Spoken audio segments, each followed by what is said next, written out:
Blessed Rising. It's Monday. Blessed Rising, fam. It is Monday.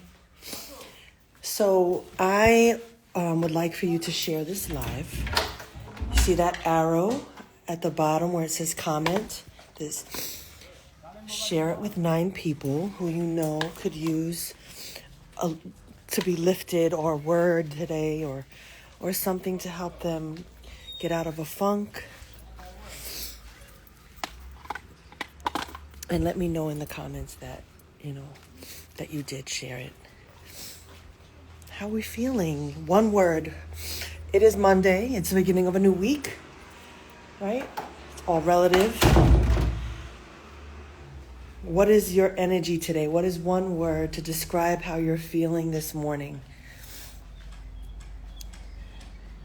And we're going to get into this morning meditation and words, the words for the day. How do I sound? How does that sound like at that distance? Can you hear me? Oh. Well, hopefully you received something today that helps you release that a little bit, right? Feeling a little tired this morning. Hopefully we're going to transform that energy. You're feeling great. Beautiful. My word today is ready. I am ready. I am ready. I am ready. I am ready. I am ready. I am ready. I am ready. I am ready. And this hat is hatting. This hat, it's doing its thing.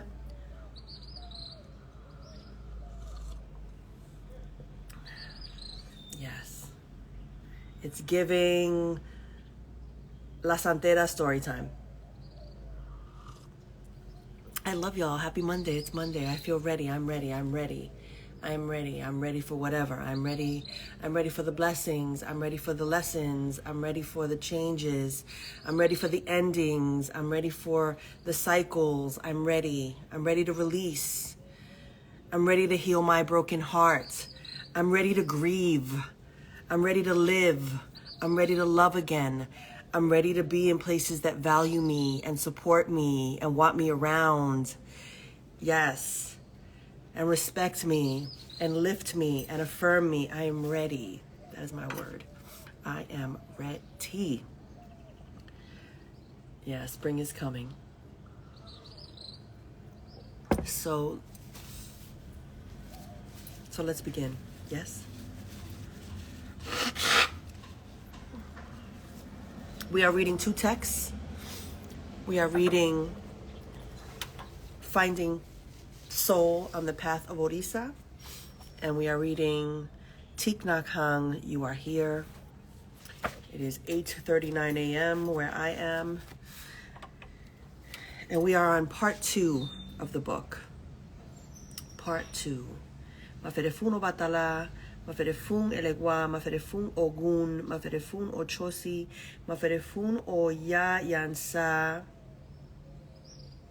Today is the 6th of March, yes. And let's go. Tell me when it's 54 on the hour. Part 2, Garden of the Spirits. To get to the soul of Orisha, we must begin with Egun, the ancestors. The Yoruba believe that the spirits of our ancestors walk among us. Having shed physical form, they continue to function on earth as powerful forces that bring healing and good to the living. The Yoruba also believe that the living give longevity to the dead. We keep them alive through our memories of them, and their energies and genetic imprints on our souls shape who we are and how we live our lives. The living and the dead are inextricably woven together in a sacred tapestry of interrelatedness. We exist in different places on the same continuum. We belong to a single story, part 2 of this book focuses on the ancestors. Part 2 of this book focuses on the ancestors' part in this story and the process of opening ourselves to Egun. There are no instructions here for memorizing the proper prayers or performing the right rituals. That information must be passed from elder to student. Instead, I will talk here about the process of developing a substantive, intimate, day-to-day connection with the ancestors. We will look at how to approach the spirits in a way that allows them to become a wellspring of divine blood that is as vital to your soul as the blood coursing through your veins is to your body. Orisha teachings say that the nearest resolution to any problem resides with the spirits of your bloodline. Woo! Woo! As my godfather, Cyril Skip Butler Omitolukun says, if we think we see farther, it is only because we are standing on the shoulders of those who came before us.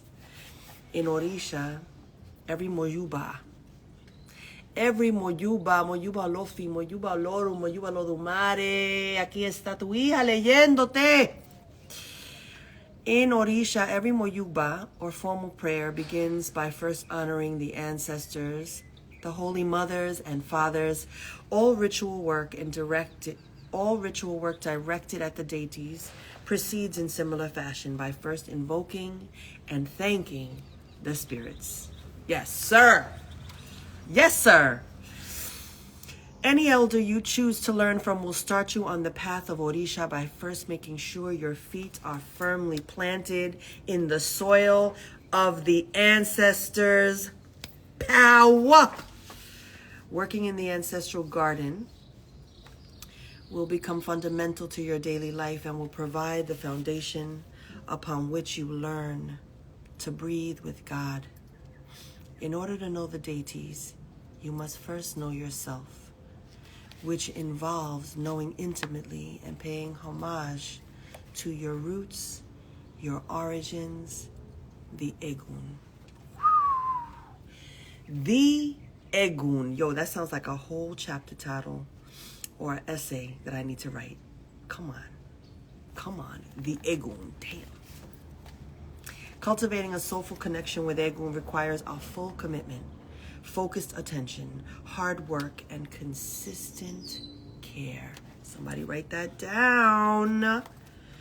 As we do the daily, often heart-wrenching and back-breaking work of turning over, seeding, weeding, and tending the ancestral garden, the rhythms of our lives start to change. When we learn to share our existence with a palpable and wise spiritual presence, our relationship with the Egun becomes a sheltering arm that protects us. When we are vulnerable, embraces us. When we are lonely, and carries us when we are too weak to walk alone. And carries us when we are too weak to walk alone.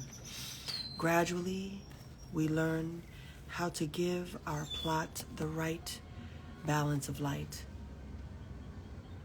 Give me a minute.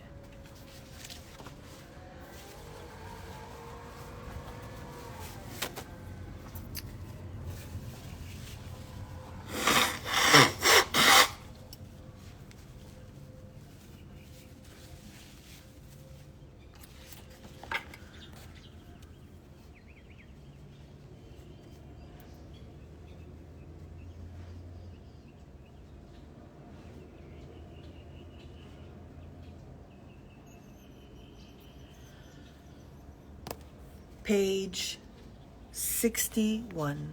Page 61.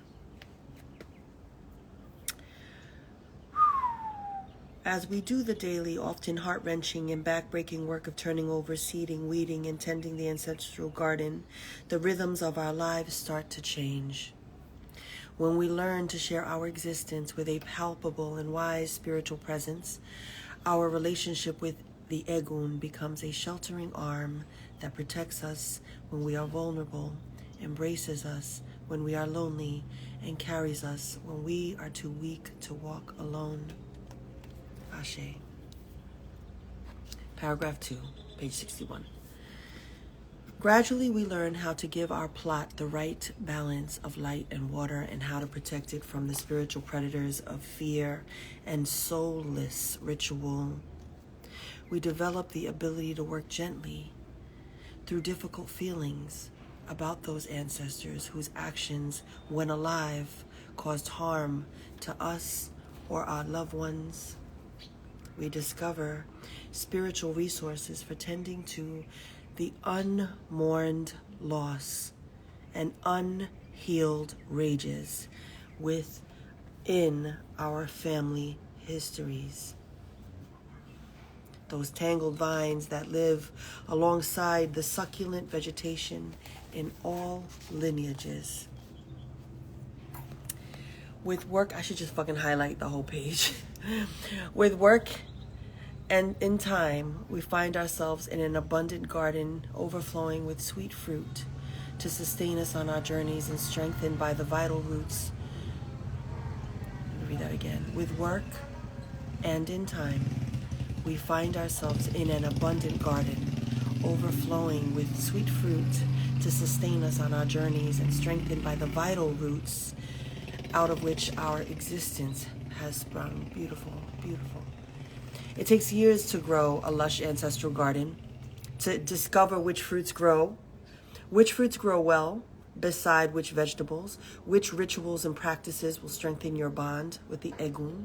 It takes continual practice to discern which parts of your plot are loamy, sandy, clay, and rocky, and how best to enrich each. You will need to learn certain tools. You'll need certain tools, materials, and basic information. I give them to you here, as my elders gave them to me, and as I have learned to work with them in caring for my own garden of the spirits. Make them your own and work with them as your heart tells you. Come on. Woo! Chapter 4, the Ancestral Shrine. Come on, Egun. Yes. Maferefun Egun. We are reading to Egun. The Ancestral Shrine. The most essential tool for growing communion with the Egun is the Ancestral Shrine. The Oju Egun, literally face of the ancestors in Yoruba. In Orisha, the Oju Egun is vital to all spiritual journeys. People of any ethnicity or religion can benefit from tending to and working with an ancestral altar. Yoruba altars or shrines fall into two broad categories, those dedicated to spirits and those dedicated to the gods. One of the first steps of any aborisha, orisha priest or priestess, is assisting their nuomo, student, literally child in Yoruba, in opening a shrine for the ancestors. The shrine becomes a gathering place for the spirits who live on in our midst as potent energy, still part of the family. A Yoruba proverb states, "Iyenge wo se yega awon wa sajugon wale." That which made for the success of those who came before must be noted by those who came after. The Egun altar gives us a place to acknowledge the achievements and attributes, as well as the sorrows and struggles of our ancestors. It lets our ancestors know we want a deeper connection with them and invites them into the fabric of our daily lives. The shrine creates a focal point in the material realm where our spirits can gather to witness our prayers and rituals in their honor. It provides a means of harmonizing their energies with ours. It is a gesture of love and respect that says to our spirits, we want you here. We value your presence. and we have put aside a special place devoted to you. Ashe. One important function of the Egun Shrine is to provide a sacred physical area for remembering those spirits whose lives were brutalized by some form of atrocity, such as slavery or genocide. These ancestors, many of whom may be experiencing difficulty finding peace in the spirit world, have an especially strong desire to be remembered by the living. Most of the items that go on an Egun shrine are elevatory in nature and will provide some help to these spirits. Sometimes, however, a person's bloodline is so tangled, so occupied by spirits who are so distressed and out of balance that elevating those spirits requires more than simply keeping a shrine. In fact, under those circumstances, approaching the Egun directly could be detrimental to the practitioner's well-being. If that is your situation, and most people know when it is, either by outward signs or by gut feelings, this part of the book is not for you. I urge you instead to seek the skilled assistance of an elder who can give your troubled ancestors the light they need, so you can then safely begin to work with them loose. If you don't have access to a Yoruba elder, a qualified spiritualist can perform the work necessary to quiet agitated Egun so that you can work with them safely and effectively. There is no single set of directions for setting up an Egun shrine. Orisha practitioners honor their ancestors in a variety of inspired and beautiful ways, none more correct than any others. For example, many Orisha initiates practice the powerful and lovely Mesa Blanca tradition, which takes a slightly different approach to keeping an ancestral altar than the one given here. Many elements of Mesa Blanca were incorporated into the way I was taught and continue to inform the way I work today. However, Mesa Blanca cannot be learned from a book, whereas simple guidelines for welcoming the ancestors into your daily life can, and that is what I provide here. This how-to information will be most relevant to people who are not working with an elder. If you are part of an Ile, a religious house, a religious community, a religious family, or a temple, you will obviously want to follow the instructions of your godparents. For everyone else, use the following as a guide for setting up and working with your altar. Take only what feels right for you. Don't hesitate to follow your intuition.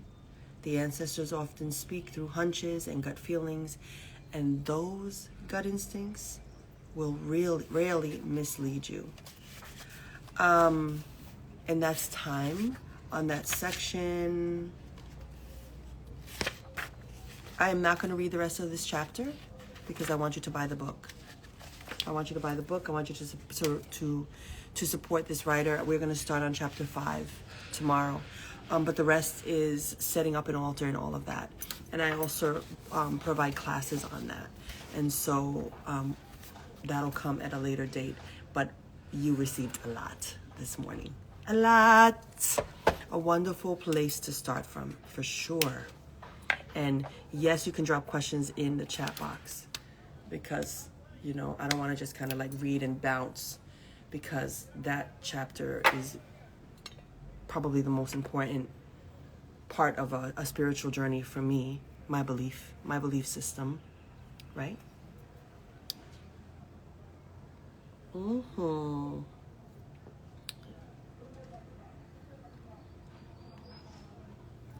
D, I love that you read that book.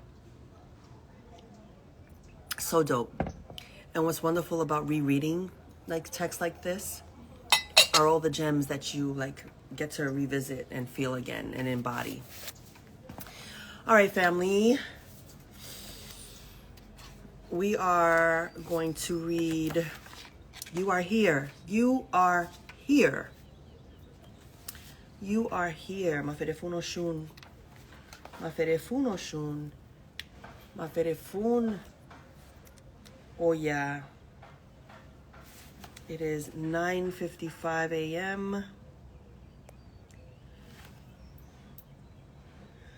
I'm sorry, it is 8:55 a.m.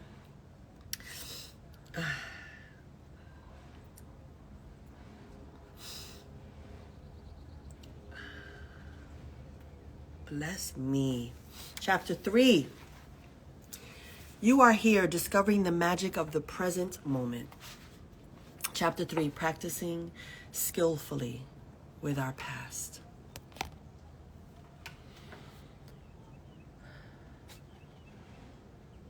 Our appointment with life takes place in the present moment. Does that mean we are against the past and the future? If we look deeply at the present moment, we see the past and the future in it. The insight of interbeing also applies to time. We see that the present is made up of non-present elements, that is, of the past and the future. The past is always there, accessible. We can enter into deep contact with the past through the present. That is true for the future too. Normally, we say that the future is not here yet, but we can touch it right now by getting deeply in touch with the present moment.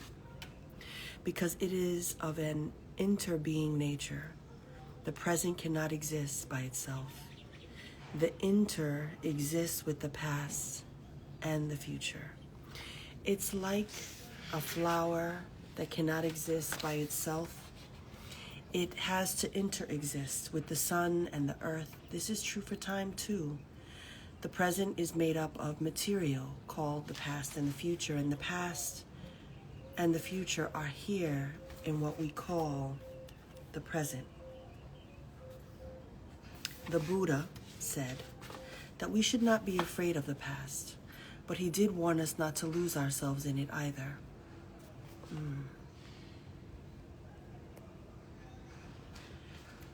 We should not feed our regret or pain over the past, and we should not get carried away by the past. We do need to understand, study, and understand the past, however, because by looking deeply into the past, we learn a lot of things that can benefit the present and the future. The past is an object of our study, of our meditation, but the way to study it or meditate on it is by remaining anchored in the present moment. You may say,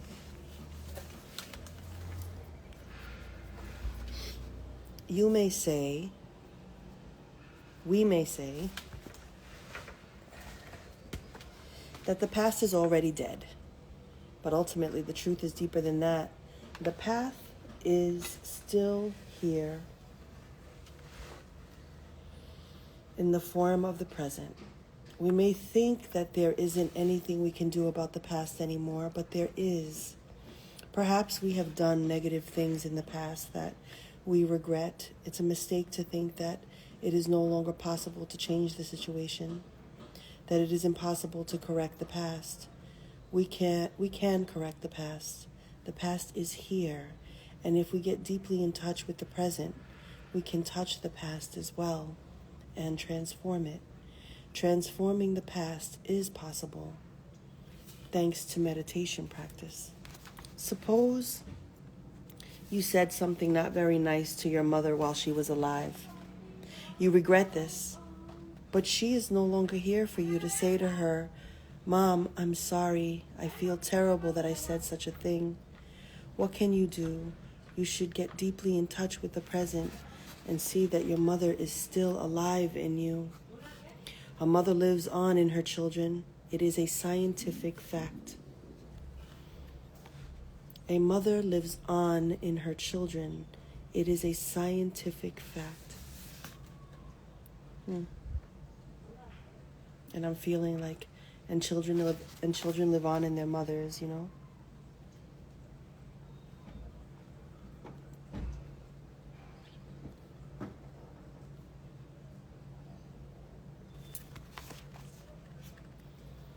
We are a continuation of our mother, as a rose is a continuation of the rose bush. You are the continuation of your father and your mother.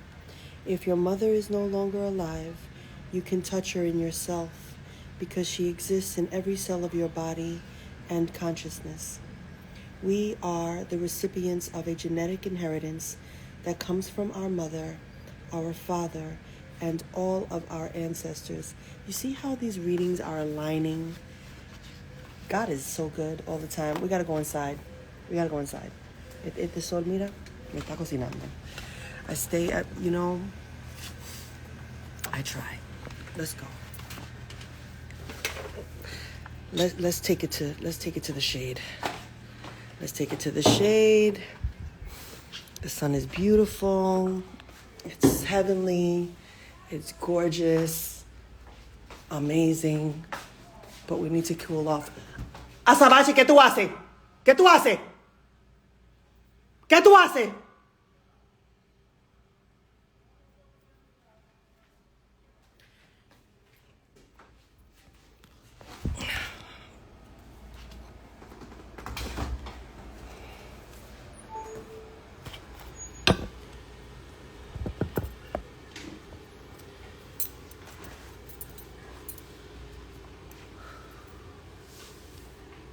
Woo! We are sweating. Yes, let's cool down. Feeling like a workout. We are, let's put you here. Let's get you grounded. There we go. We are the recipients of a genetic inheritance that comes from our mother and our father and all of our ancestors. If you have a grandfather who lived to be 90, this grandfather is still alive in you. If you are weak, if there are cells in you that are not functioning properly, you should call on that grandfather in yourself and say, "Grandfather, come help me." Your grandfather will manifest immediately, and you will know that your grandfather is not just a notion. He is a reality within you. Every one of your cells has your grandfather in it. This is a miracle that we can touch by practicing meditation. Beautiful. So, if in the past you said something to your mother that was not kind, today you can practice mindful breathing. Call on your mother and say to her, "I said these unkind words to you, and I promise not to do it again." At that moment, you will see your mother smiling because your mother is still there in you. Our ancestors are still alive in us. And we can call upon them anytime we like. Your spiritual ancestors are also within you. Some of these ancestors are still quite young, your brothers and your sisters in the Dharma and the person who guided your first steps in practice and are your very young ancestors. Your teacher is your ancestor, and your teacher's teacher, the Buddha, Christ, the matriarchs and patriarchs are your spiritual ancestors, and they too exist in every cell of your body and your consciousness. So we don't need to travel through time or space to get in touch with our spiritual and genetic ancestors. If we dwell in the present moment, we can touch them in the here and now through mindful breathing and deep looking. Mindful breathing and deep looking. It's amazing how we can do so many wonderful things while sitting on our meditation cushions. When you see your mother smiling in every cell of your body, you will find that your regrets and complexes have been transformed. If you have behaved badly in the past, if you have been destructive, you can do something about it. By touching the present deeply, you can transform the past. The wounds and injuries of the past are still there. They are within your reach.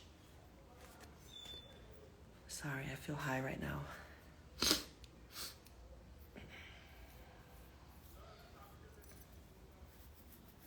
Sometimes I feel like I rise out of my body.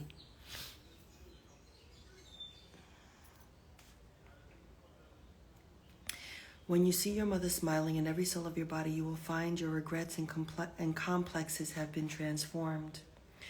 If you behaved badly in the past, if you have been destructive, you can do something about it. By touching the present deeply, you can transform the past. The wounds, the injuries of the past are still there. They are within your reach. Yeah. All you have to do is come back to the present moment, and you will recognize the wounds and injuries that you have caused in the past and those that other people have caused you. You should be here for these wounds and injuries. You can say to them, I am here for you. With your mindful breathing, your deep looking, and your determination not to do the same thing again. Then transformation is possible. Ooh, shit. Section titled Beginning Anew. This is page 49, and it's practicing skillfully with our past. Beginning anew, beginning anew. Beginning anew is a very serious practice in our Sangha. We are always practicing this. Beginning anew means being determined not to repeat the negative things we have done in the past.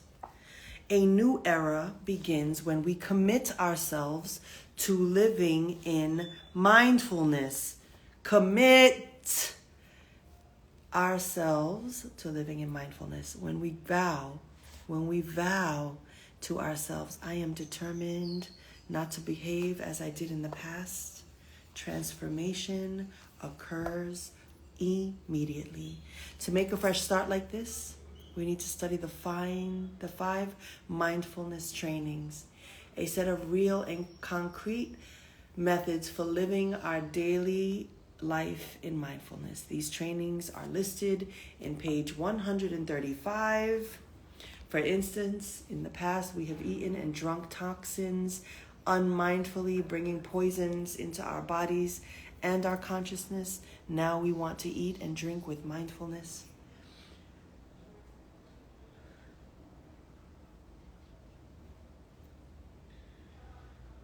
Practicing according to the 5th mindfulness training is a highly effective method for cutting out food and drink that have bad effects on us and have caused us a lot of suffering.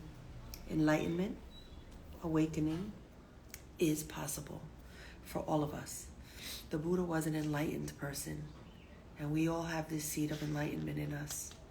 When we get in touch with the Dharma, when we meet a Dharma brother or sister, enlightenment is happening already. Enlightenment is possible, maybe even today. Ooh, I'm gonna leave it there, yo.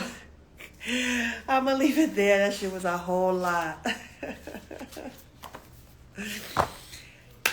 How are we feeling? How are we feeling? What a beautiful reading. I am going to share this reading on my page today because I believe that there are so many people that need this medicine who perhaps did not join this live this morning to receive this like beautiful love and liberation reflection. And so I will be sharing it. How are we feeling? Oh, you feeling ready? Oh, word? Okay. I love that for you. Family, what are you taking with you as you begin your day? What words? Let me hear. Let me mirror something back. What are you taking with you? What are you moving with you? What did you receive? What did you hear? What did you connect to? What resonated? Let's go. Yo di y ahora recibo. I gave and now I'm ready to receive. Let's go. Mindfulness. Gala wrote, and children live on in their mother. Yes. I'm driving kids to school. I hope the kids have a beautiful day. Yes, I'm so glad that you ordered your book. Get your books.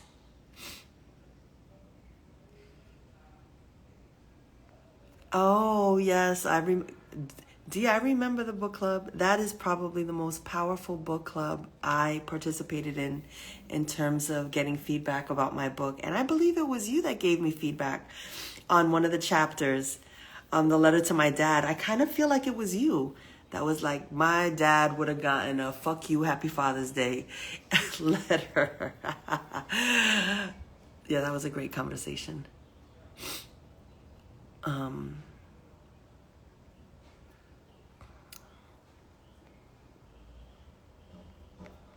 me see.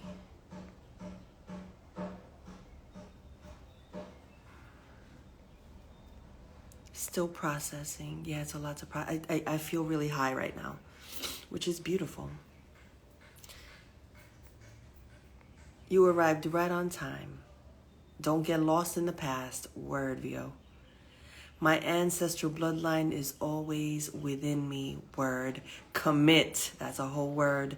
I am not healing or composting my own anger, my own jealousy, but I am tapping into and healing the rage and the loss of my ancestors. Beautiful, Esmeralda.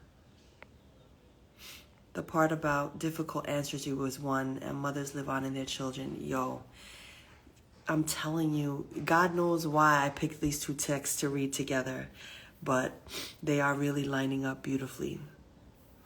Consistent care, ancestral bloodline yet within me, creating space to honor my ancestors. Yes, yes. Family, what a beautiful morning. Thank you for joining me. Invite people that you know, might need a word, and sometimes I know we're on a spiritual journey and we're really tempted to keep it to ourselves. Like, it's like, this is for me, this is mine. But the truth is that we are part of an entire universe coexisting with people. And so how lovely would it be to share love with those who may not be feeling loved right now? It might need just a little bit of medicine to get through the day, the week, their lives. You never know what will save someone, Consistent care, ancestral bloodline yet within me, creating space on my ancestors. Yes, what a beautiful day. I love you all so much. It is such an honor for me to share this space. I know that everything I do is in alignment with what God has for me and wants for me. And so it's my pleasure to share my morning practice with you. And thank you for joining. Have an amazing day and an incredible week. I love you. Ashe, amen, namaste. And so it is. Thank you for buying a badge. That's so sweet. Peace, everyone.